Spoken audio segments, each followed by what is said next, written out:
everybody, I am Bethany Autumn, and this is the Bear All podcast. And today I'm so excited to have my guest Sophia on. She is also the host of the Spilling the Pre podcast. So if you do not follow her, make sure to go follow her. She talks a lot about just being a woman in general and going to the gym, sort of like finding things that inspire you and influence you and really just help you be the best baddie that she can be, which I love it. I have definitely listened to a couple of her episodes before having you on because I was like, I need to get to know this woman a little better. I do the same thing every time beforehand. Like I'll listen to your stuff, or I went through like all of your like Instagram short bits because I need to like get the good snippets of everything, and that's why I added in like the stuff to our notes and everything that we were sharing. I was like, I can trauma. I can do it. We can do full trauma dumps on here. And I also loved it because I did a little bit of a deep dive on her where I went to the so I met her through Hunter, who was a guest on a previous episode,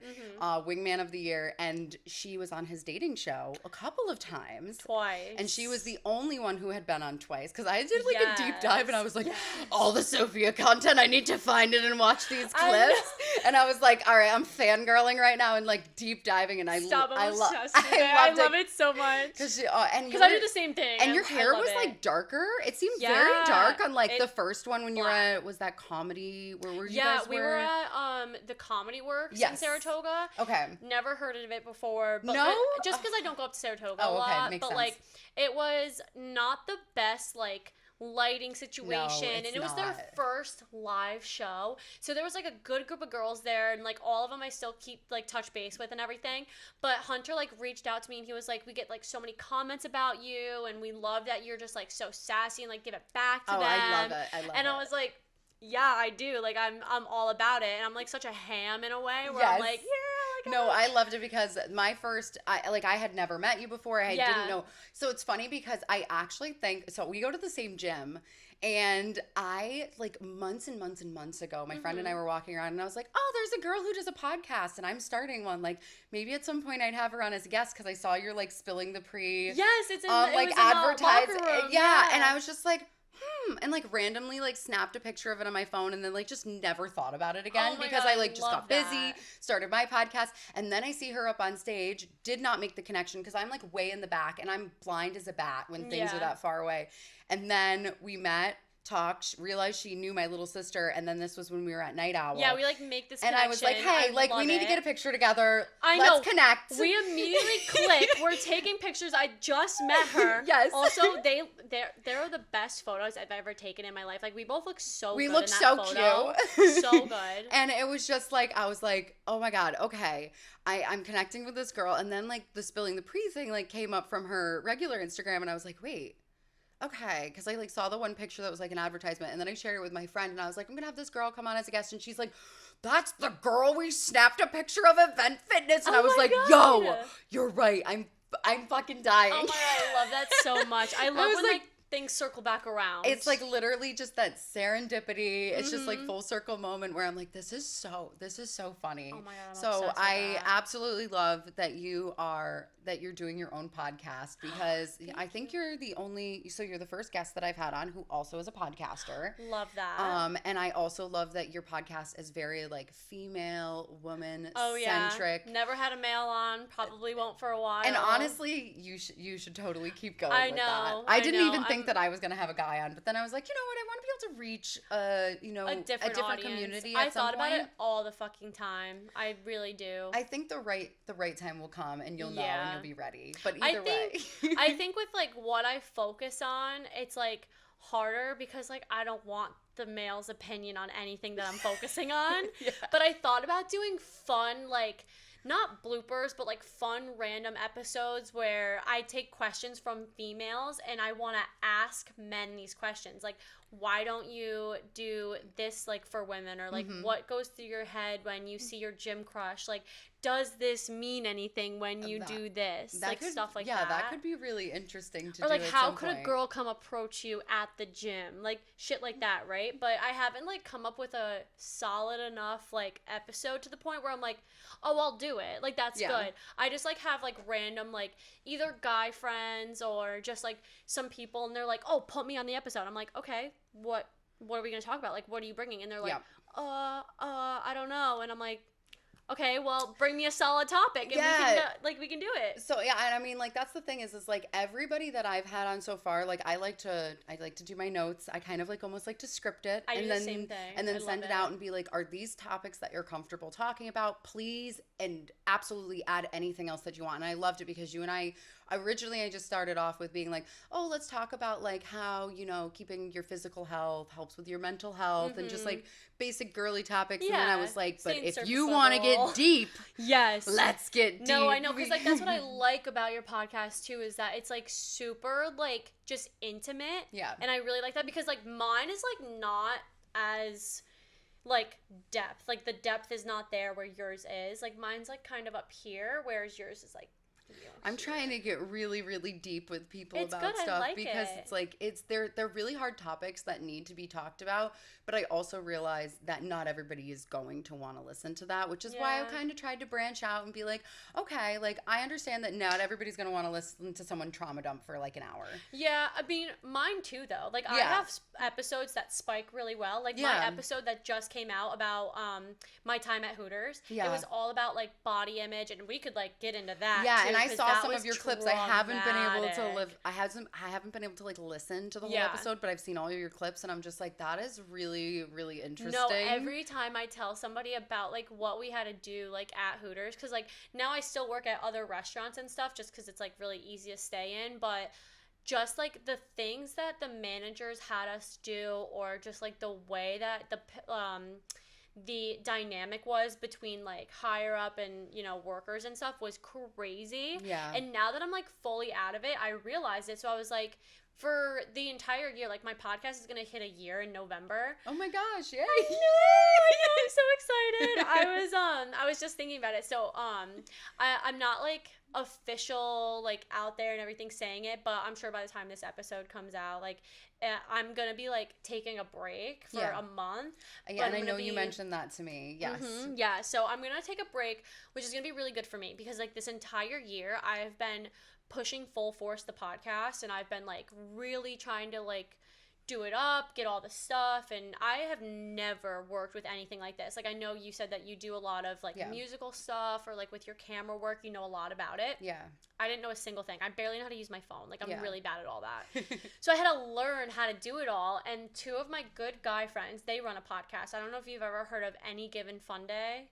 I don't know if I have. So it's not like a wildly popular podcast with women, I would say, for sure. It's more of a boys sports podcast. So they did really well though. They like gained up to like I think 4K on their Instagram, and then I think their TikTok had a good amount too. And they were doing like reviews for baseball or football drafts, like, and they were like two like funny guys. Like they were just like beefing around and shit like that. Yeah. So it was really funny, but they were able to tell me and like help me with like Adobe Audition and shit like that. Yeah. But I'm like more excited to take the break now that I've like learned a lot. Yep. And then take it into like a season 2. Okay, so you think like during your break, are you going to spend some time figuring out how to like upgrade everything and like come back with like a glam moment? Like, all right, we're sparking anew. There's like whole new fire. Exactly. Whole I want to get like coming out. new things. I'm already like working with like camera people. Like I've reached out to a couple people for like studio sessions. I'm going to make a brand new cover photo. I'm going to do some like promo videos. Ooh. I'm gonna have like some editing done. Actually really, really funny. My little brother, who's only 10, he can edit better than like I can or anything like that. The kids, even like the kids my friend, these days. He literally edits together YouTube videos and like puts them together. So I'm like, okay, perfect. He came with me and recorded me at the gym. I was just like asking girls like, oh, what is something that you're struggling with right now? I think I saw that was on your Instagram, right? Yeah, yes, so I put it on my Instagram. He edited the whole thing. He recorded it, edited it, and he edited the video within like an hour. It was done. You know what? Like after having 2 college degrees in art and then also spending like 7 years professionally doing video types of stuff, I'm like, damn. The kids these days. The kids learn so fucking fast. Where I'm just like, I remember literally taking like typing class on my Macintosh big ass. Like I didn't even know what a Mac was. Like remember I was like, when they used to put like the covers over the keyboards? Yes. Where they would blindfold us and they're like, you need to type out this sentence, and I'm like, struggling to make it by. Yes. And now it's just like, no, you guys are totally fine. Like, you know, the kids these days are just like, yo, look what I made on my phone in 20 minutes. Or they do, and I'm voice text a lot. I'm like, yo, if we could have done that stuff back in the day, I would have already been viral on YouTube I would right have been, now. like, fucking amazing. Like, what the heck is happening? Our videos were, like, so stupid. Like, we were just, like, dressed awful. Like, I love those, have you seen those, like, videos where it's, like, 13-year-olds now versus me at 13 years old? Dude, I was like, I had a weird-ass haircut. I was I'm wearing hairy. some weird... These girls are out here, like, literally full-blown makeup. Like, they look as adult as we do, and that's terrifying. And I barely look adult. Dude, no, and it terrifies me because I'm just like, sometimes I'll see somebody and I'm like, are they prepubescent or are they a woman? Yeah. Like, what are you?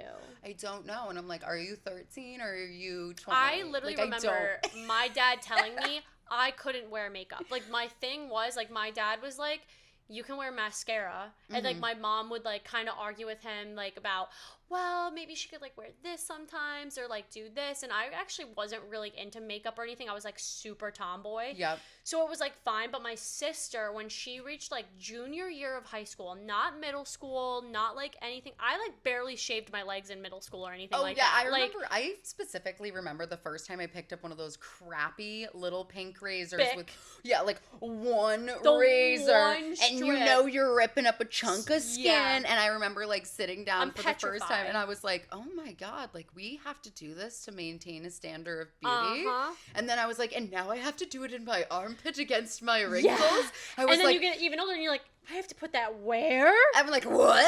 Yeah. Like, so it's just, like, so crazy to think, like, how the standard of beauty and, like, the maintenance level of, like, just cosmetics and, like, skincare has changed. Yeah, because, like, Botox, I can see kids younger than me getting they get lip filler. I know girls younger than me who are they're in high school getting lip filler and lip flips. Honestly, praise your family for having the kind of money to spend on that because I grew up in poverty. I wore camouflage. I mean, the exciting thing for me was going and getting my hunting license at 14. Like, that was like the excitement. My dad always wanted me to get that. Yeah, no, it was actually, I was never about it. It was really interesting because you get like a whole training safety on guns and stuff. So I was like, this is really, really cool. So it's just like, I mean, I remember stealing my mom's makeup so I could like try stuff on, and I was always like super weird, like, you know, being a queer girl and stuff. I was like, oh, you know, like Lady Gaga, I'm obsessed with her. So I would have the days that I would look like a little tomboy, and then days where I was like,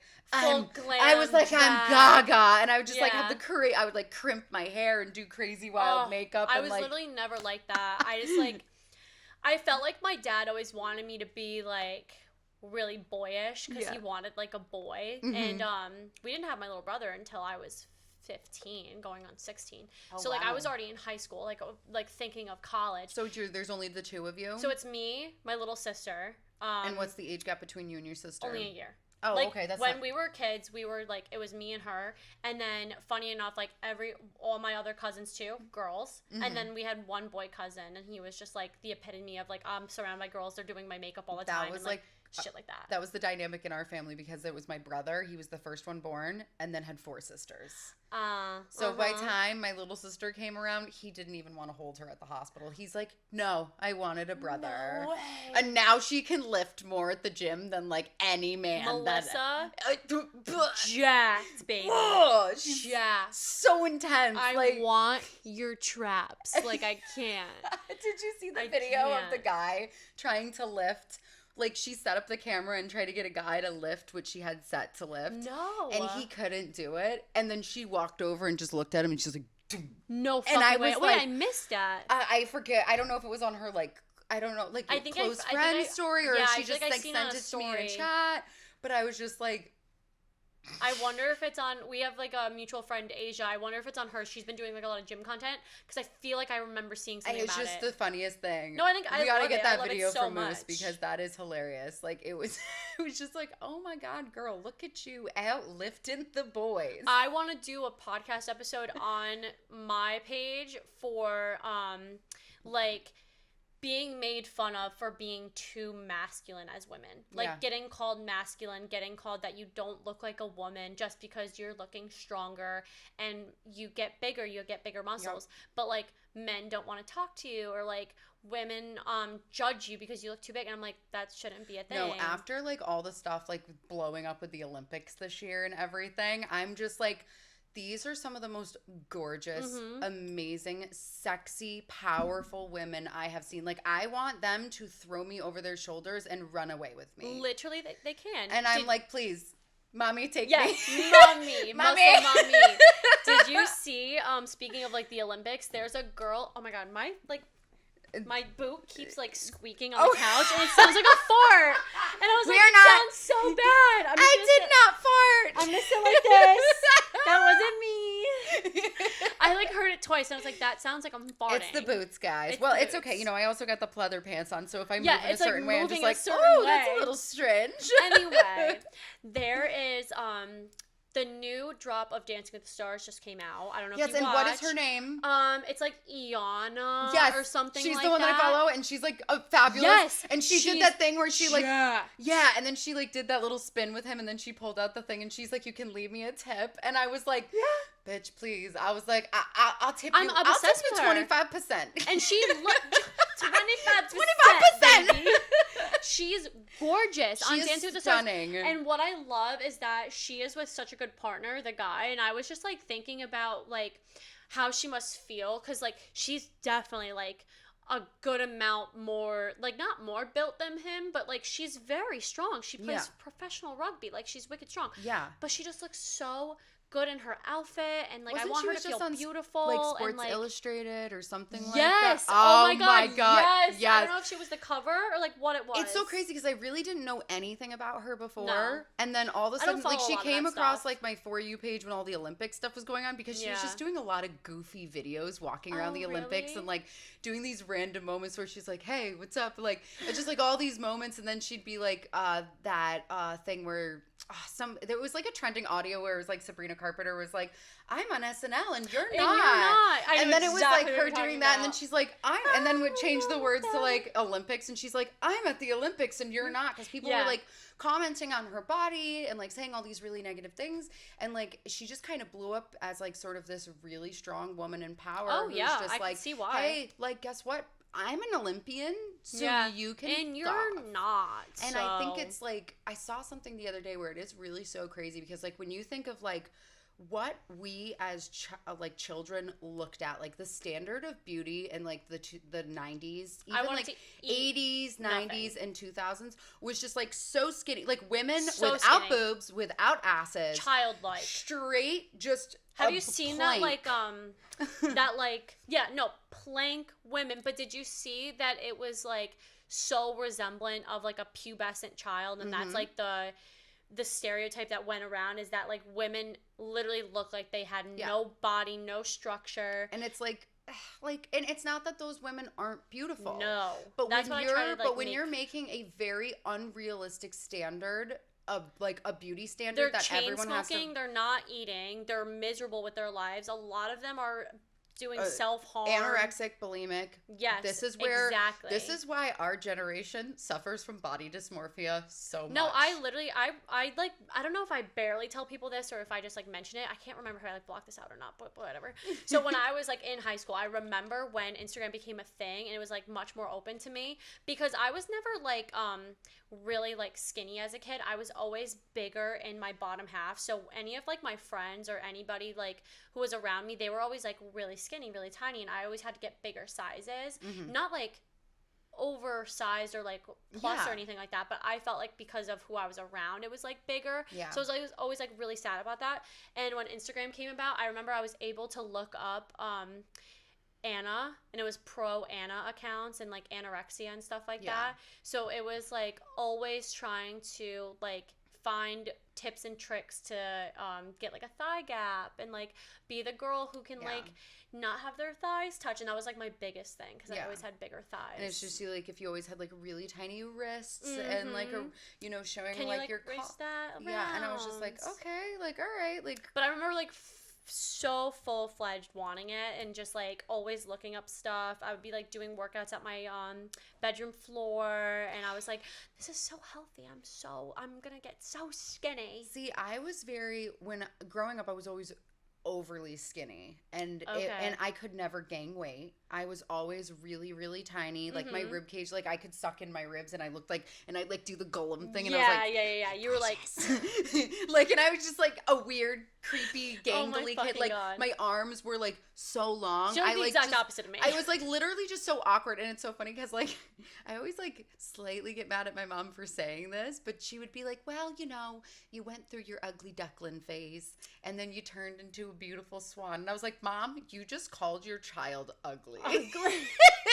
And it was just like, I was just like really everybody though. Yeah, but it was just like I was always just like weirdly like awkward, like, you know, whatever. And then like puberty hit and I got the boobs. The butt took a few more years to add on there, and going You're to like, the gym are you gonna come or definitely helps and stuff. But like even it's just like even when I look at pictures of myself like from like a year or two ago, like this is the healthiest I've ever physically been. Same, and I'm like, wow, same. it's okay to have a couple rolls. Yeah, like when I sit down and my like, rolls roll up, yeah, I need to stop being like, this is disgusting. I'm just like, I just need to go and get a bigger pant size. So I'm very much like that now, to the point where like I don't like, okay, backstory of like not that long ago, but like last year when I was living in Tampa, I was being like what I thought was the healthiest I could be, and my roommate always like attests to this. Like my mom would ask like her, is Sophia okay? Is Sophia eating? And I thought like I was like, no, I am, like I'm doing like fine, I'm doing so well, because I was portioning out food and I was like cutting off I think anything. You talked about this on one of your recent episodes, I right? think probably, yeah. I feel like I talk about the same thing kind of like all roundabout over and over again, but it's because like it gets relevant. It's relevant in your life, and it's something that you're still trying to overcome and take care of yourself for. Yeah, and I think about it all the time, so when it comes back up, I'm just like, oh yeah, like that was like that. But I thought I was like doing so well with health and everything, but I was like so miserable, and I would tell my roommate all the time, I'm like, oh, I need to keep doing this. I need to walk more. I need to get skinny, or like whatever. Yeah. And now looking back at that year ago, I don't think about any of that stuff. I like have a beer at night, and it doesn't like bother me that I'm bloating, or that like my body is naturally going through its cycles, whatever it is. I mean, don't get me wrong, when I get so bloated that I'm just uncomfortable, and like and you turn to the side and you're like, I look like I'm 3 months pregnant, but when you're so bloated. But now I think about it though, like I take that and I'm like, oh, like why do I literally look like that? But I'm like, I can't do anything about it. I was born a female. I have a bloated body. Like I literally can't change it, and it happens. It's our anatomy. It's just what happens with our hormones and stuff, and it's something that like, especially now that I'm about to hit 30, I've gotten to the point where I'm like, my body has changed so much. Like when I look at my 23-year-old body versus my 29-year-old body, I'm just like, it's so wild. Like my hips have changed. My chest has gotten larger. Overall, I'm like, I carry more weight in my midsection, and I'm like, you know what? This is just normal, because women's bodies are like, we're preparing you to possibly carry children, and we're changing, and it's guess like what? Anatomy. And in another like 10 years, my body's gonna be completely different, and I think it's like almost like we mourn the loss of the body that we had, and the fact that we didn't appreciate it when we had it. Oh, I do it all the like time. So many times, like I look back at pictures of myself when I was like 21 through 24, and I was just like, damn, I was so skinny. That's what I'm saying. I just like told myself, and I'm happy that I'm like 26 and kind of there, like thinking about it, because like I would look at myself when I was 19 and I started working out pretty decently, and I'd be like, damn, like I got in such good shape. I was so like healthy and active, and I was like doing all these things. Why do I feel like crap now? And I'm like, because I'm getting old. Like, I'm like, it's just normal. I'm tired. Like, I don't want to fucking do all those things all the fucking time. My body's slowing down. I skipped a gym class today.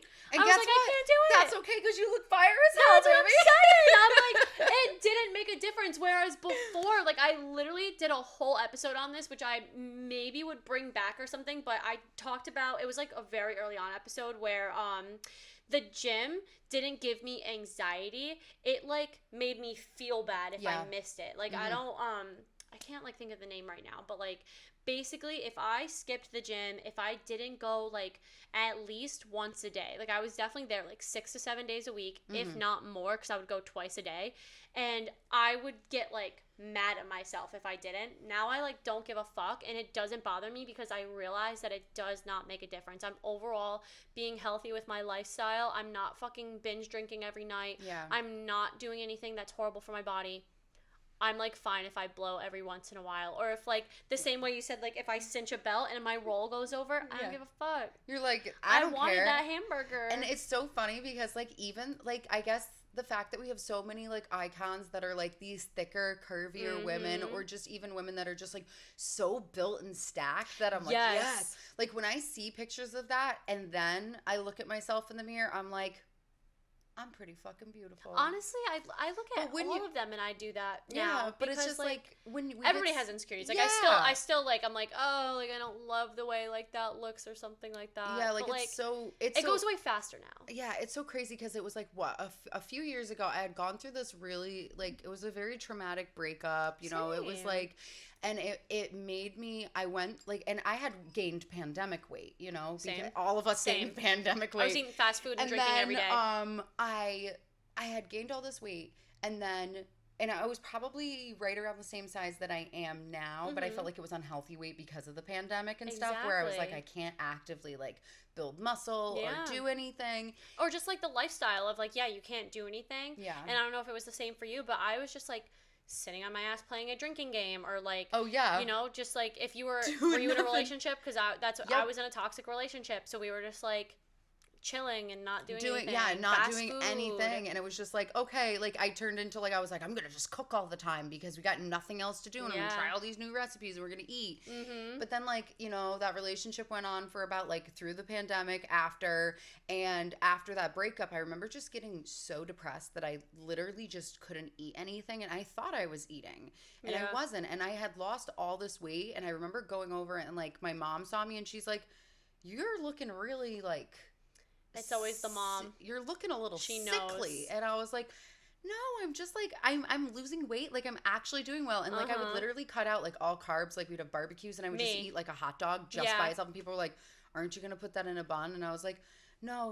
Like I don't know. wanna... I was like, I don't need the calories and I like of that. Nothing would stay on my hips. I was like and I thought I looked sexy. I thought I looked sexier because I could see my rib cages and stuff. And like I could, but like I'm a large-chested woman. You are. Naturally. I like it. So when my boobs deflate from losing weight, they stretch out over my rib cage and lower, and I could see my ribs through my breasts. No way. And I was like, and it's so crazy because it's like I didn't even notice it until like all this time had passed. And mind you, like I do the OnlyFans and stuff, so it's like, and I do art modeling, so I have like nude images of myself at that time where I look back and I'm like, ugh. Really? I was like, wow, I do look a little bit unhealthy, like for sure. I was like, and now I'm so happy. Like I'm busted. I know. I'm busted out of here. She opens the door and I literally like my jaw dropped. Bam! Like, you look so good. Ding, ding, ding, ding, ding. I'm obsessed. No, and I love it. And I just love being able to be like comfortable and happy. And I still have to remind myself sometimes because like, especially like when you're... I think everybody does. When you're bloated and stuff, you gotta remind yourself. And I'm like, it's okay. Just gotta take a big poop and it'll be fine. No, literally. Like, that's exactly what it is. Like, yesterday, I was like, damn, I'm like not feeling like, not even like sick. Like, I was just like, damn, my stomach is like so hard or bloated. Had to take a crap. Yeah. Like, boom. Hot girls got girls idea. poo. Hold on, I'm gonna restart my camera. You're fine. And then we're gonna... Gizzy. I don't know if you've ever watched like Girls Next Door or like the Playboy shows or whatever, but I'm obsessed with like the old 2000s, and she has a cat named Gizmo. Oh yes. Oh no. Gizmo came to me through. He was my sister's long time ago. She got him when he was like young. Wait, Moose? No, Amber, our older sister. And she got him, and then he ended up going and living with my mom for a little while. And then he was getting bullied by my mom's dogs, and she was like, I feel so bad for him. And I was like, well, I'm lonely and depressed and single, and I need somebody. I'm living on my own. So he came to me like, yeah. So I was like, I'm getting a cat. And I was like, he came in and moved in with me, and he's been the love of my life ever since. I know, I love it so much. I like don't know what I'd do without my like pet. Like I saw this video on Instagram, and it was like, what is like the most important thing that happens to women in their 20s, and it was like when they get a security animal, or just like when they get the animal that's there for them through thick and thin, because like even if you have friends, even if you have a boyfriend, like no matter what, that's who's by your side. Like that is the love of my life. Like literally the reel that came out today with Hunter and I from another. Oh, I didn't see one today. Yeah, the new one that it just came out. Oh, and okay. it was Hunter and I sitting in Gizmo's laying right next to him. Oh. And it was us like talking, and I was like, that right there, that's the perfect man. Like that right there. Gizmo is the perfect man. Oh my god, I love that. I say that about Louis. He's my baby. I don't He's know like what I would do without my cat. I ever need. Like, he literally like that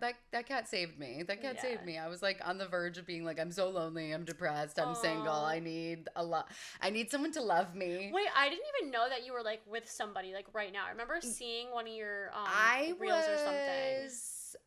Yeah. Oh yeah. So this is a new relationship. We've been together now for going on, this is our month 4. Okay. But we've known each other for a year. Yeah. How'd you guys meet and everything? So we actually met because we were playing darts at Lionheart. Cute. Because like we both live the same distance to get there. Yeah. So it was like I would just go there and play darts, and he would just be there. And I was like kind of on and off with this toxic guy at one point. And then like he would always just be like, that dude's a douchebag, don't know why you're with him. But he was just my friend. Like never hit on me, funny. Never made me feel like he was that. interested or anything. And then I was in another relationship, so I would always call him up when I went through a breakup and be like, you want to go play darts and drink beer? And he's like, yeah, cool, I got nothing going on. We'd meet up, we'd go play. And then he was seeing somebody, and then I was like, then they broke up, and I was like, come to this concert with me. And then it kind of like just, we were both single at the same time, and it kind of happened. I need that to happen for me. That's what I need. I didn't like any of the boys on the wingman, and like I like don't meet anybody around here that I'm like obsessed with. And if I have like I have one kid that I'm obsessed with right now, and I'm sure he like won't watch this or anything. He doesn't like do social media or whatever, but he's not like reciprocating, I feel like, the full effect of my flirting. Yeah. And I'm like, okay, like maybe he's like not interested, but like other than that, I'm like literally not interested in anybody else. Yeah, well, I it's so hard because it's like even like my guy now, I'm just like I never got that vibe that he was ever interested in me at all. Yeah, like, that's ever. what I'm saying. That's what I feel ever, like I get. for a year. And then like there was like one time when we like had randomly kissed because I was a little drunk and I was like, I'll kiss him. Whatever. It was actually funny because we were at a drag show and I was trying to get him to shut up. Mind you, I'm also in full drag. Yeah, and I could not get him to shut up, and I was like, shut up. Oh, that's really funny. And that was like 8-9 months ago. Oh, really? That was like forever. Like, I love so that you went forever to a drag ago. show, though. And like that was the first time I had ever kissed him, and it was nothing like, it was just like platonic. Like yeah, it was just like my friend. Like I'm just like whatever. Yeah. And then it kind of just like blossomed into this really nice thing that I'm like, you know, we're still getting to know each other like on an intimate level now. You know, it's been like very like friendly. So, but yeah. Either way. Oh, I love that. No, I know. I remember seeing like one of your videos, and I was like, oh, I gotta ask her like, what's her relationship, and like, because I like didn't realize that you were in one, but I love that. No, because like I feel like I try to keep things like, I feel like relationships should be kept kind of like quiet on social media until you're secure and happy.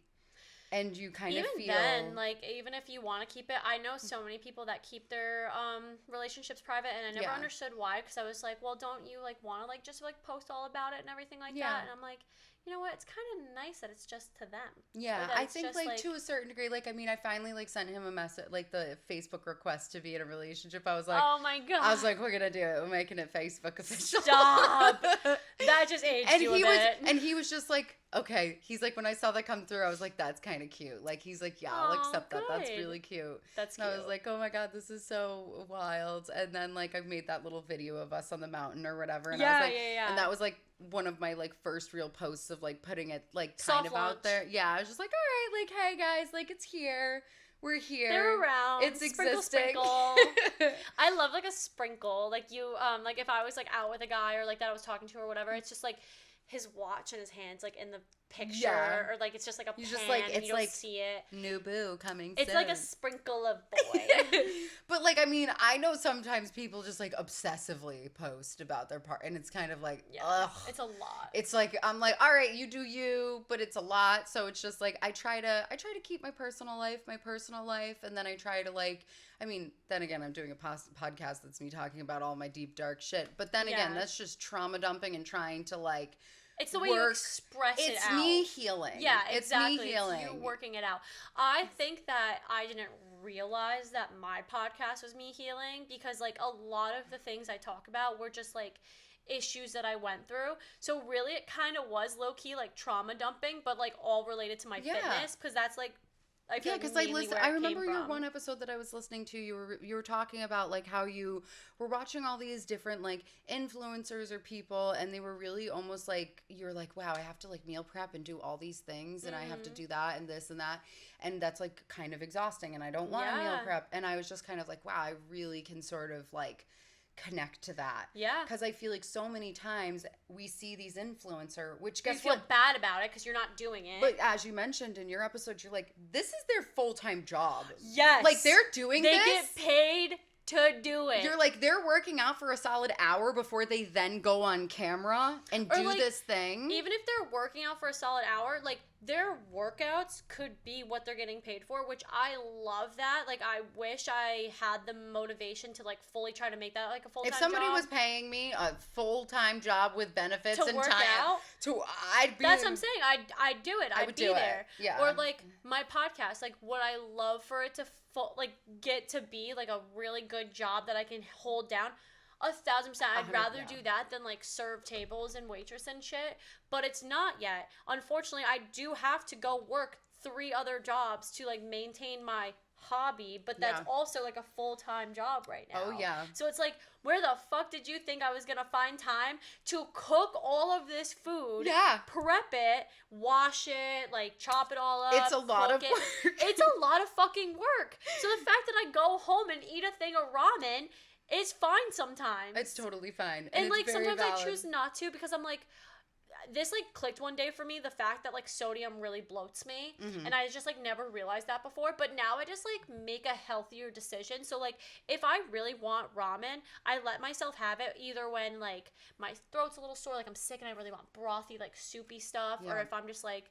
Man, I really just don't feel like cooking. I'll make that and, like, that'll be fine. Or I do that with things now, whereas, like, in the past, I would eat it and feel terrible. I'd make myself feel bad about it. I was like, don't even put it in your house. Like, don't buy it. Yeah. But now I'm like, I'm working all the fucking time. If I need to eat that, I'm gonna eat that. Yeah, I'm just like, throw it in my lunch pail. I can quickly Right. have this and, like, But the rest of the time, like, I'm doing pretty good. Like, yesterday, like, rotisserie chicken. I'm making, like, steak bites or, like, whatever it is. Yeah. Like, I'm usually pretty good high protein and stuff. But if I do need to, like, have something that's so quick, I'm not putting myself down about it. It's okay, guys. Like, you're allowed to have cheat meals. I mean, if you're constantly eating like trash and then you're complaining, gonna feel like trash. You're gonna feel like trash. Absolute and if you're fucking constantly complaining trash. about the fact that, like, oh, I feel crappy, whether it's like, you know, and it goes both ways. Like, some people eat unhealthy and they gain a lot of weight, and some people eat unhealthy and they're not getting the nutrition in their body and they can't gain weight. And it's Exactly. like, you need to understand that it's like everybody's bodies are different, and they're going to, like, just because you're skinny doesn't mean that you're eating healthy. No, it's like,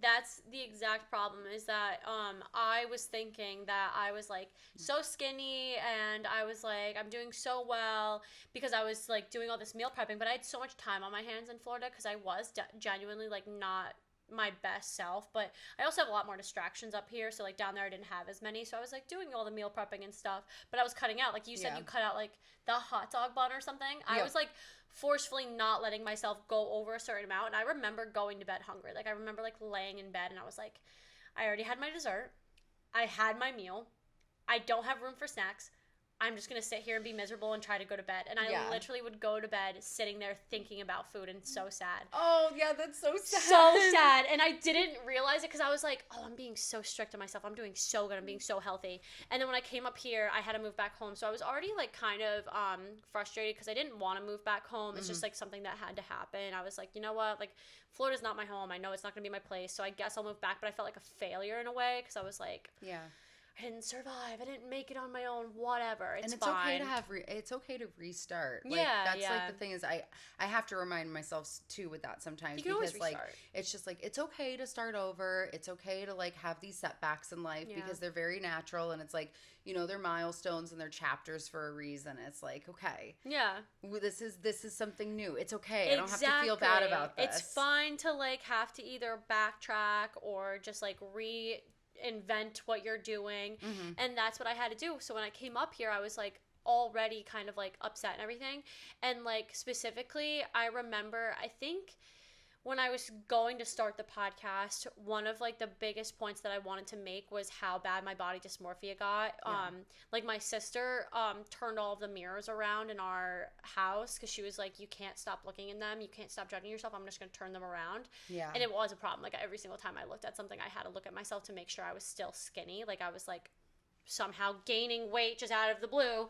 And then I went into my mom's pantry and I was like looking for a snack, and I like picked up something, put it down, picked up another thing, put it down. And then I just like sobbed in the pantry because I was like, I can't eat anything. I don't feel like I should eat anything because I just want to be skinny. And then I just like I feel like that's cried. unfortunately something that a lot of women deal with, because you know we So have to like, it's like we need to be beautiful. We need in to order look this to way be... in this dress. We need to like make sure our bodies look okay for this event. Like we always plan that. And I feel like all of us, it's like specifically our generation, I feel like it's because of the advertising and what's on TV and the magazines and everything. So I think it's specifically our generation. Yes. Like girls below us, I think are getting like a decent amount of exposure good variation to different exposure. things. Yeah. Yeah, 1,000%. I think that still there's like some things out there. Like I know like Alex Earl and her like sister, you know, they're like really skinny and petite, and they get like a lot of like compliments, and they're like, oh my god, you're so gorgeous and stuff like that. So if because they're like really well known with like younger crowds, I feel like that'll be looked at as like so like good and skinny and stuff. But there's also so many good like influencers out there. Like I don't know if you know Remy, I think her name's Remy Bader. She's on TikTok, and she just like was going to Fashion Week, and she was launching this new like ring light thing, because I don't know if you know, like the Alex Earl ring light was like the biggest fucking thing. No. It's this like light you can put on your phone. It looks okay. snatchy. Yeah, it looks like, yes. It was like the Alex Earl ring light on TikTok. That's like how it became a thing, and then other places started selling it. So then Remy, she just made one that has a fan in it, and I love it, obsessed. But she's also considered like I think like a plus size either model or like plus size influencer. But she gets invited to like all these things just as like other girls do. Whereas I feel like when we were growing up, you never saw a girl like a woman with like my body shape. If I was like filling out like a dress or whatever, would be considered like the fat friend. Yeah, like I know that if I was to try to do certain types of modeling, I would be considered plus size. Because, exactly. You know, like I'm a large chested girl. Large chest, you fill hips, out. Like I have a very hourglass shape. I'm not straight. No, exactly. So, and it's just like because I literally just talked about this in my art modeling podcast that I did, where I was just like, when it comes to modeling and stuff, or even like acting or different types of things in the industry where you're on camera or you're on a stage, they want you to fit a certain cookie cutter style. Yeah. But there's different like genres of these things where it's like, I work really well as an art model or a lingerie model or certain commercial things because like I have a very specific kind of look, is where like I can't do high fashion runway. I'm 5'4" and curvy. Exactly. So it's hard because it's like, you know, the standard of beauty is like slowly starting to change and like everything, but in certain areas it's still really stuck in that almost like that 90s very thin type Naomi of thing. Campbell and like and it's just Gigi like Hadid. And those women are incredibly beautiful. I think they're so beautiful, but I also don't think I would have. But it's an unachievable standard for somebody. I wouldn't look at it different. Like I literally would look at the same fucking runway model no differently, whether she was a size 16 or a size 4, I feel like. Yeah. Like if I see clothes, like I'll be like, I love scrolling on just like fashion websites, so I'll be like scrolling on there, right? Yeah. And I see plus size models modeling clothes, and I still literally go, oh my god, I love that. I'll click on it. It won't be in my size because it's either like a plus size only or something. Yeah. But I click on it because I like it. So whether it was on a size 0 model or a size 16 model, I like that piece of clothing. I want to buy it, so I'm going to try to go look at it. Yeah. So, like, if it was in my size, it's in my size. Like, that's perfect. You don't need to be, like, so and I think that, tiny. And I think that that's something that was so hard because I know a lot of stores were, like, when it was off the runway and stuff, like, they would only have it up to, like, a size maybe 4. Yes. And because, like, I think like, back when we were younger, I think the sizes were a lot more skewed. Like, I think when we were younger, the sizes now that are a little bit bigger, they were, like, so much smaller. Like, yeah, I remember like, they I were mean, even like, think about what is it in Mean Girls, Regina George trying to go get her, like, yeah, we only carry, her, like, prom dress, and they're like, yeah. we only have a size 4. Yeah, 4. yeah. And then she was just like, a 0, 2, or 4 or something like that. Yeah, and it was like those were like the 3 sizes that you could get, Only or carry. it was like a 00 and smaller. Oh, yeah, which is yeah. insane. But I'm just like, there are times girls where, were like 000s like when we were kids, and I think that's like a 2 now. Yeah, no, it's insane. Like sometimes I'll walk in and it's like I think the way things have changed because like I was like I remember being like a size 4 or 6, and now I'm like an 8. Same. And yeah. or sometimes maybe even a 10 depending on the style. And I like my clothing Which to fit I loose like. sometimes. Yeah. So I'm like I love like really baggy shirts or baggy jackets. But isn't it so annoying like, that you can't like buy the same size in anything? Yeah. No, not for women. Men, they're like we have measurements where it's like a 32 Yes. by 34 and it's Exact always the same same. size. Like I could go buy my boyfriend pants and he'd be like Same thing. this is my size and I'm like cool. And then I'm like can you just get me a small or a medium women's and then I'll get there and then I was like this is for a 12-year-old girl. Yeah, exactly. Like, or it's like so massive that it's like, oh, well, I actually would have preferred a smaller size. Yeah. Because like this just happened to me. I got a pair of size 8 jeans from Primark because I was like, hi, kids. Hey. Welcome to the show. podcast, baby. I had just gone to Primark. I got a size pair of 8 jeans because I wanted them to fit a little looser and I saw that they were going to fit baggier. So I was like, perfect, this will work. I could have got a size 4 in them, but I haven't been a size 4 in I don't know how fucking long. Yeah. I was like, it's just so, because I was telling my dad too, and he was like, aren't you the same size and everything? I was like, no! Are you kidding? That will never happen. No, and it drives me crazy because it's like all over the place. And also, as a large-chested woman, this is something that really bothers me because like, if I try to buy based on size for tops, they don't actually worry about your size around here. Oh, no. It's always just like I'm considered a large to extra large on my top. Because it needs to go over this, but then it'll be like all But then out it's loose here. And I'm like, exactly. You're like, I don't want it. Just because I'm a 34 plus, like, God knows how many cups this way, doesn't mean that I'm just like, but my waist is like 29. Exactly. So I'm just like, okay, so like, it's so frustrating. It's so frustrating. It's so frustrating. But then they wonder why we have like body issues. And I'm like, and I don't have a tailor to take this stuff in all the time. Exactly. And like, I watch all of these like YouTube, not models, but just like influencer people. Oh my god. This is his thing. He loves the guests. He does love the guests. He loves the guests. He's like, I love the attention and I have the perfect body. Yes. You see, you don't have to worry about if you you're get to fitting go in just things. exist and be naked, my dude. Exactly. If we could, oh my god. we would. I literally, have you seen Zootopia? The Disney movie. I think I've seen parts of it. Like when my old roommate was like obsessed with it, which I then became like I really do like it. But there's like a whole like scene where the animals who like wear clothes and they're supposed to be in a whole world. Oh they wait, go is all that natural. with the little bunny? Yes, the bunny. Yeah, that's the police officer. the police and then there's the officer fox and with the the little fox. one, and they take the Yes. pops from the elephants. Just You had a know. moment. I just You had a know. moment. I was like, I think I've seen it. I yeah. know, you're like, I know exactly. I was like, yes. Okay, now I So do. that's exactly it. But there's like a scene where they go to like this retreat center where this guy gets like massages and stuff. Like everybody's like all like hippy dippy kind of like. But then all of the animals are naked, like how they normally are, no clothes. And the animals that are in clothes are like, oh my god, you're naked. And they're like, yeah, we like to free all natural. We're happy with our bodies. We're all just chilling. It's like hippos, tiny ass giraffes, like bunnies. They're all different shapes and sizes, and they're chilling all naked. I love it. I'm like, that's what I'm obsessed with. No, like, but that's I love why, that. just like Gizmo existing in his own world, being his happy little extra chunky self, Right. always inspires me too. Because I'm just like, you're just living your best life, Living and you your don't best worry life. about anything in the world. And that's what I like about now, because like now I kind of let myself do that. I'm very in tune with the fact, like I said, I started like knowing when my cycle was, so I'm like, okay, I have really really bad like luteal phase right before my period. Yeah. So I get wicked down, wicked like sad, but not sad in like I cry way, sad in like I'm miserable with everything. You're just like way. depressed, and you're like, everything in the world is shit. Is garbage. And I'm not normally like that. I'm literally like this usually 24/7. Me too, and I'm the same exact way, where I'm just like, all of a sudden it will just be like a demon inside of me, and I'm just like, not the good kind. who are you? And I'm just like, everything in the world is crap. Yeah, everything. The way the floor is shaped is crap. Is crap.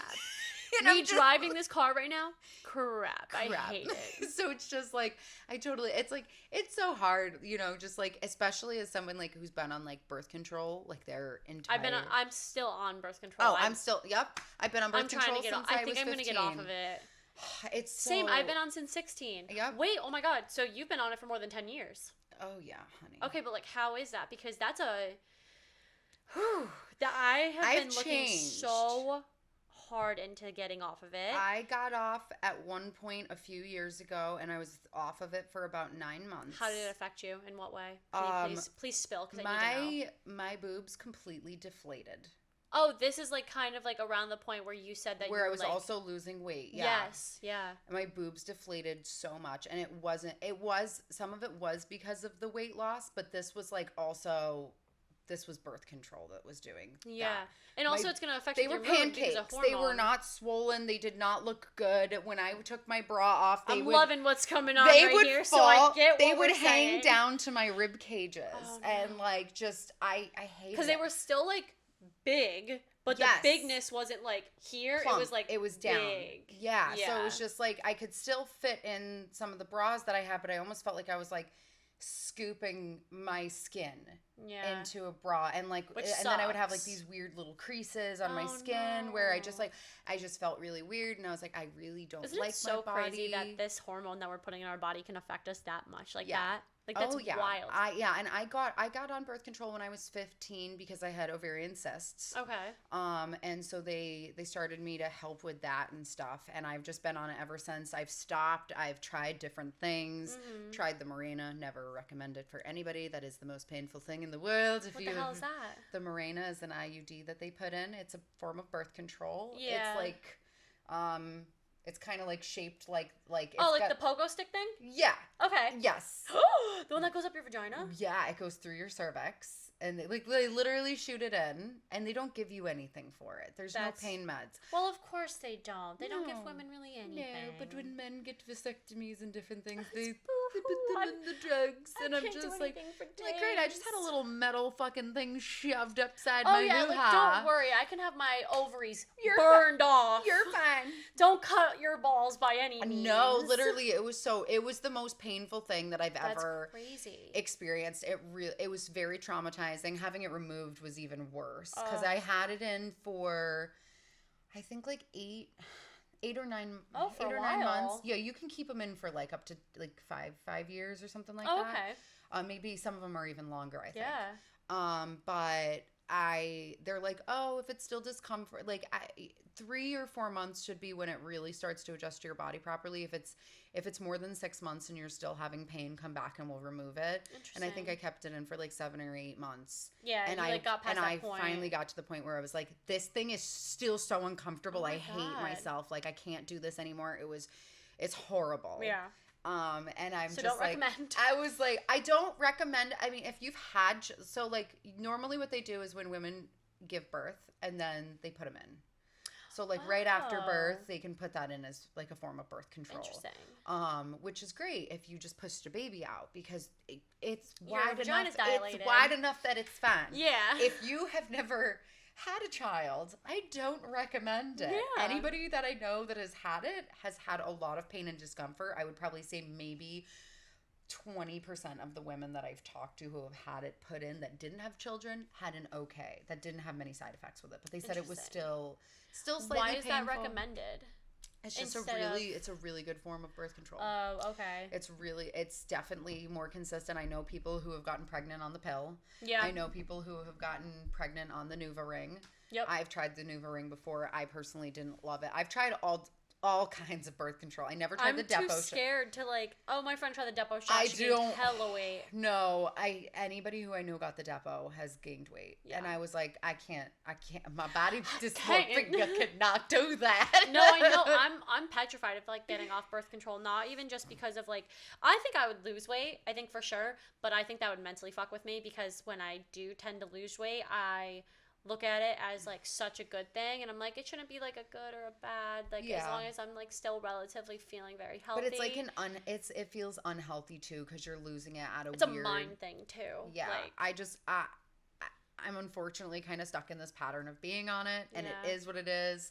But it's just like, it's so crazy how birth control really affects our bodies, and that's like not something that we think about. Like we do think about it, but then we're like, oh wait, why am I acting like this? I don't think about it like daily. Yeah. Well, like, but every once in a while, my pill. Yeah. I take my pill in the morning, right? Because that's what I do, and I haven't thought about it for the first like, I'm gonna be 27 next year, so like I'm 26, which means I've been on it for just about 9.5 years, because like I got on it I think like at the beginning of 17. Oh, crap. Yeah, I'm going on maybe 16.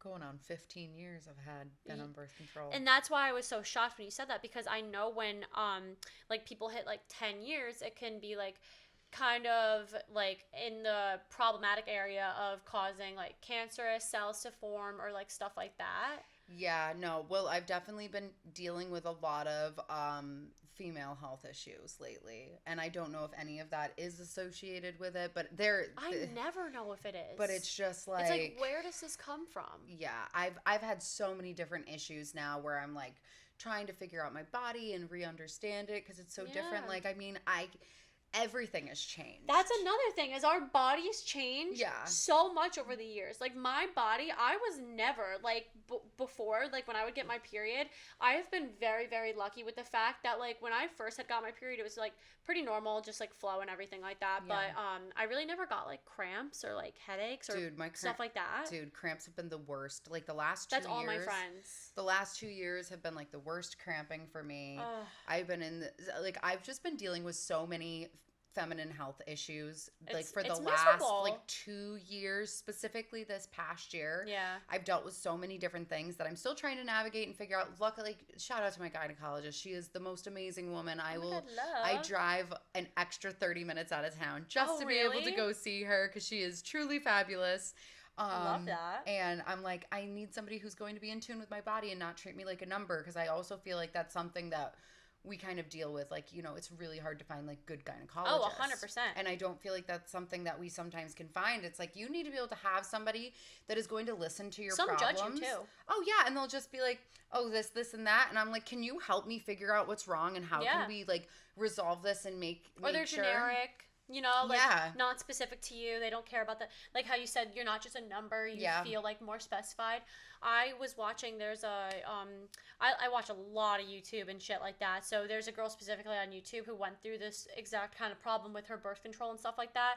But it took her until she was, I think, 28, maybe 27, to find out she had PCOS. Mm-hmm. And then she, like, never knew, and then she figured it out finally.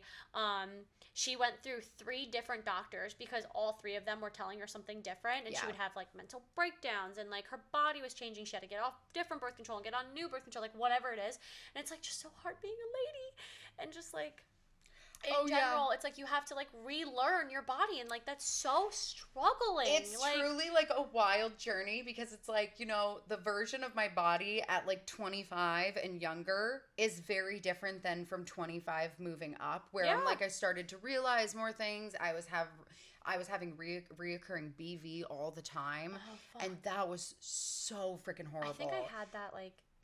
And it's just like, for the ladies, I know this is not something that the guys are really going to understand unless you have a girlfriend who's going through it. Yeah. But like, if you do, for the ladies, but for the ladies like who have had BV, which if you don't know, it's bacterial vaginosis, and it's an overgrowth of, so we already have very healthy bacteria in our vaginas that we're supposed to have. They pH clean themselves. And it's it's when you have an overgrowth of the good bacteria and it becomes problematic. And it literally is like, imagine someone taking a hot iron rod and shoving it up your puss.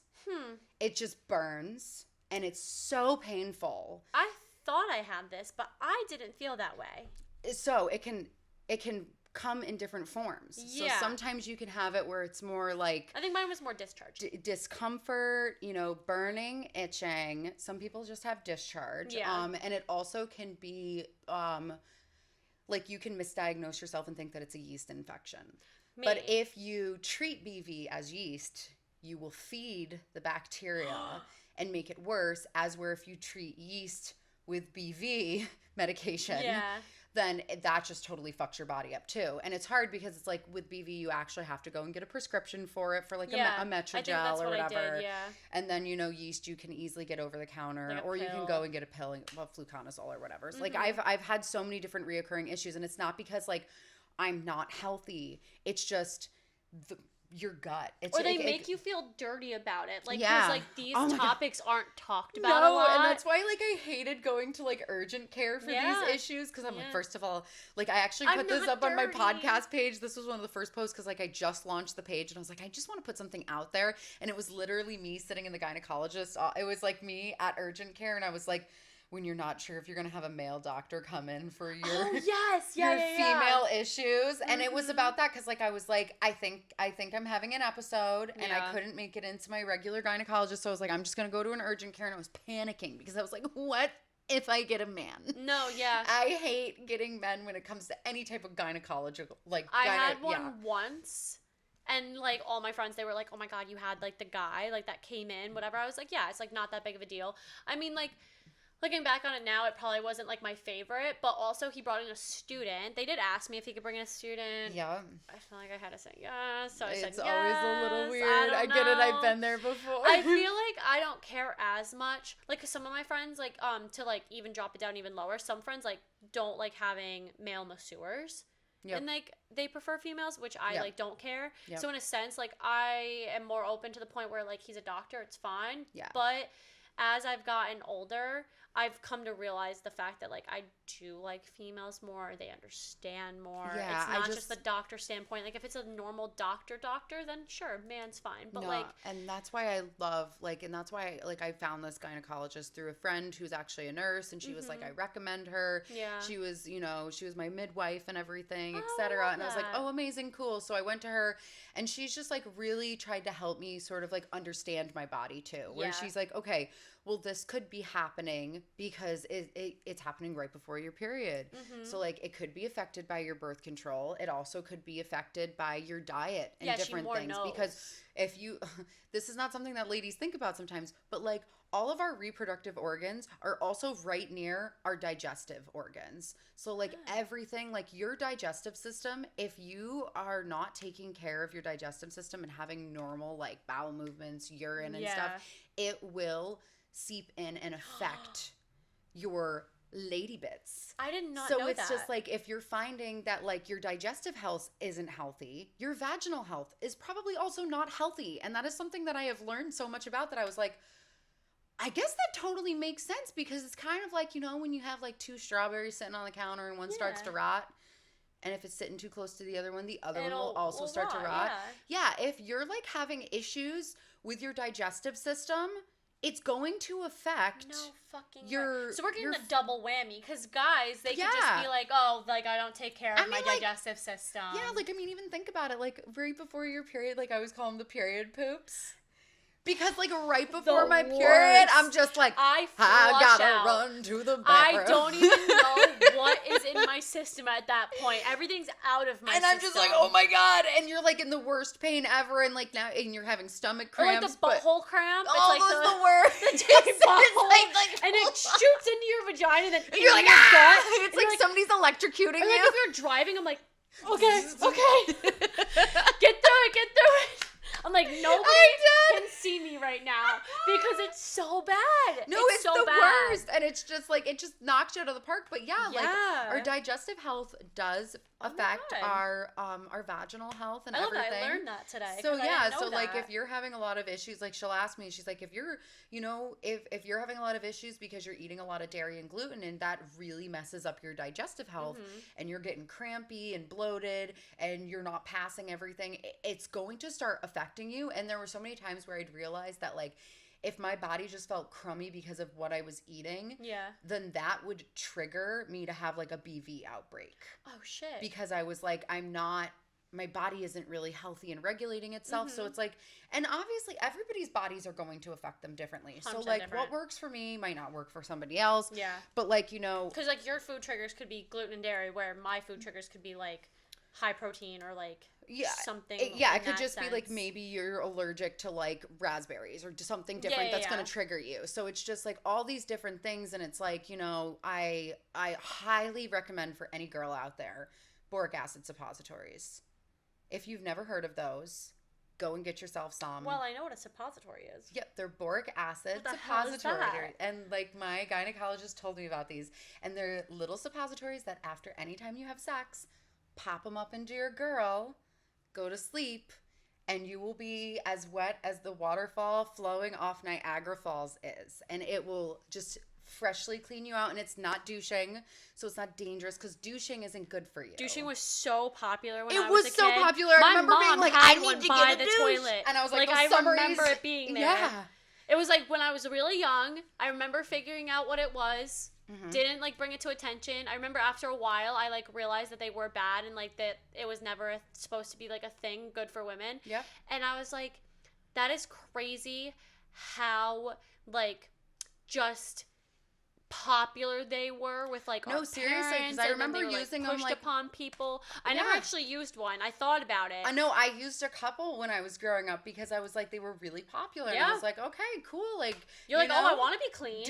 And also like those Summer's Eve like soaps and stuff. So bad. They're not good for you. So bad. None of those things. Your fucking pussy should not smell like island breeze. No, I never go out of my way to like scrub her up with soaps, whatever. Also, naturally. you shouldn't do that. No, it's like let it whatever drip runs down your body, let it drip off your body. Give her a little rinse with some Yeah, water. some That's good totally water, fine. get her But in you there. do not need to be douching and sticking stuff up there. But I No. will recommend the boric acid suppositories so because it interesting. helps balance your pH. You're gonna have to send me so many things. Oh my god, That, I will. you're gonna have to Like send me I'm gonna send you that. so many things, So many links. and I love them because you're like, oh my god, acid. Why would I put that in my hoo-ha? And it's like, no, it's boric acid, so it's balancing your pH, and it feels very soothing, and it will help you. You've like put them in before. Oh my god, I put them in all the time. And if you can do them once a day, as many times as you want. They're not going to affect you. They used to actually be really hard to get. Now they have them like you can easily buy them on the shelves at like Price Chopper. Oh,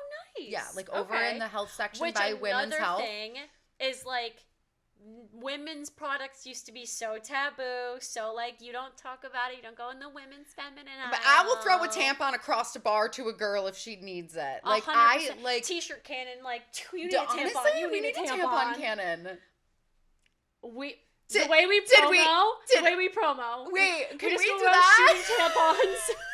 And it's gonna be like our podcast logos on the side. Stop, that's we'll so be like good. Bear all spilling the pre. Bam, bam, bam, bam, bam. Just walking like just slow mo. That's so fucking good. A tampon cannon. I love No, that. but seriously, okay, because like this happened. I was out like a few nights ago. Like a girly was just like in the bathroom, and there were no tampons in there. And like, shout out to the bars that put tampons in their women's bathrooms. I love not even those. Oh, like they put them in a basket. Lock Tavern has a cute little basket above each of their toilets filled with like the cute Kotex little tampons. Yeah. And I'm like, thank you for doing that. Thank you, because we get taxed on that when we have to buy it ourselves. Dude, it's like, so expensive to be a woman. The day I learned about the pink tax, screamed. I was like, why was I a woman? But it's why for was real. I born? Like going by the men's Venus razors, they're the exact same. You go and by they're the literally men's $3 cheaper. It's literally cheaper than if you go buy any of the women's stuff. And I was like, of course they named it like the pink tax. Yeah. Of course. It's like so ridiculous. So because I was born with a fucking vagina, like I need to go fucking buy things that require me to be extra taxed. Yep. And I'm just like, and it's ridiculous. And I will say, like, it's hard because it's like I understand that certain brands of tampons are more expensive, but they're also more comfortable. I really hate sticking a piece of cardboard up your hoo-ha when you're already fucking dry and literally just you're hating your life, and then it's like, hey, and it's like, hey, here's a piece of cardboard. A cylinder piece of cardboard. Yeah. And I'm like, also, it turns into 2 pieces now. So, like, after you, like, shove it in there, it's like, oh, well, both pieces are done now. It's not like the plastic one that holds on. No, I cannot stand it. And I'm just like, this is a struggle. And I cannot stand this. Why are we sticking... It's like the worst. Like, you guys know those cardboard straws that everyone hates? Yeah. Everyone's drinking out of cardboard straws and they hate it now. Imagine that, but in diameter... Boba size. Bigger than boba size sometimes. Bigger than boba size. Going straight into your puss. Mm-hmm. Not fun. Not fun at all. So, gentlemen, in this case you are, I doubt you're continuing to listen. Also dry. It's also dry. It's dry. Like, why is that cardboard where I'm already, like, if I'm having a dry day... already sticking to my inner walls. That's like, it's dry. I really like the plastic ones that have like the smooth plastic on the end. I think it is like U by Kotex. Yes. I think those are the good ones. Yeah, the U by Kotex and I really like the Playtex Sports. Playtex Sports are really good. Yeah, those ones I remember seeing those like in like a commercial for like sports athletic girlies. I was like, look at them move with them tampons in. They're running. I know. They're like doing all this activity. And then I'm just like over here in the corner with my hair like this eating chocolate ice cream and I'm like, yeah. I still need a flexible one. Perfect. I do, because this is a sport in and of itself. This is a sport. That's the struggle. Like, literally, it's just like, this is, I love being able to normalize these things because, like, when I'm out at bars and, like, a girl needs a tampon and there's no tampons, I will run up to everybody, including men, and I will be like, does anyone have a tampon? I will be the first person to yell that. I've had people look at me like, what? And I'm like, anybody got a maxi pad? We need anybody. Anything. But that's like my boyfriend. I make him carry tampons now, and because he like has a bag that he carries everywhere, and I'm like, put a couple tampons in here. And if you're out drinking and a girl needs a tampon, you make sure that girl gets a tampon because I'm like, we need to help the girls because there's nothing more frustrating. Literally. And just like make it a thing. Like I legitimately remember this being just like so fucking taboo in like shows. Dads didn't want to do it. Like brothers, men, boyfriends. Like it was all like a big joke. Like haha, so funny until you're like growing up and you're a woman and you're like, oh, this is like kind of fucking shitty. No, I love it because my man will definitely go out and buy me the right tampons that I need. I'm like, go get these ones. And he's like, no problem. Do you need anything else? And then he'll be like, I got you some chocolate chip cookies too. And I was like, oh, thank you. Lover. Thank you. So cute. But we have like completely just gone on a rant, which That's has been absolutely lovely. And it is 3:00. I do know that you do have to move your booty. Fuck, I do.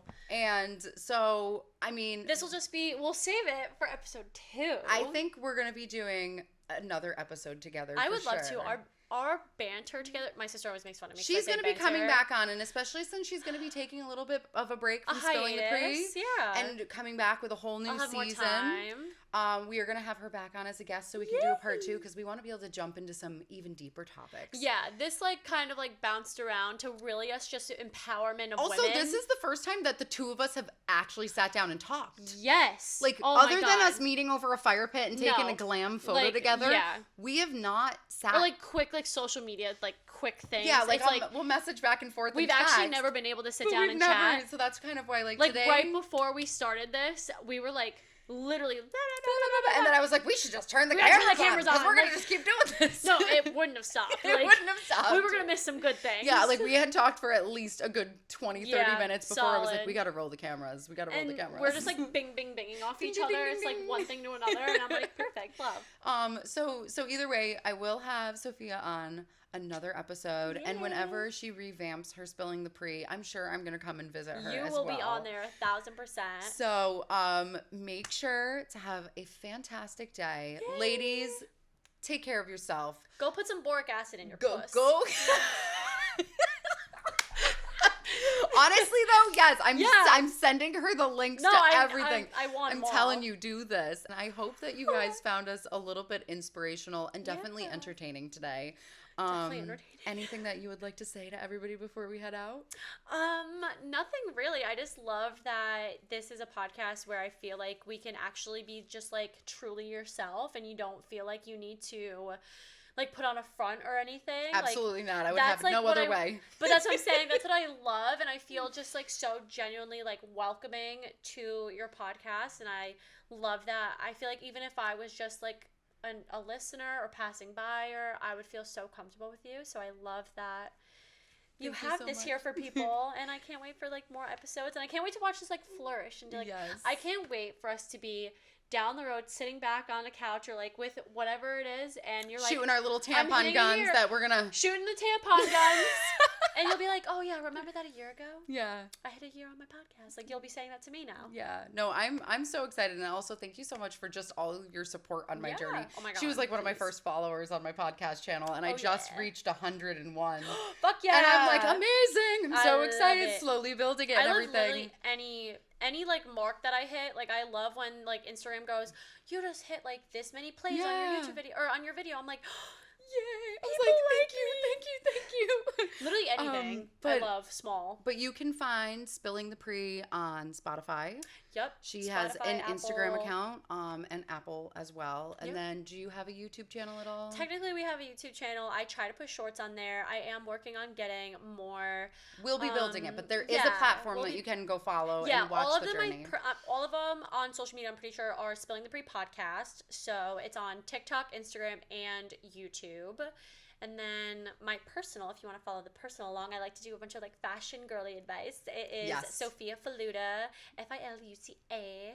Yes. So absolutely make sure to go follow this amazing woman.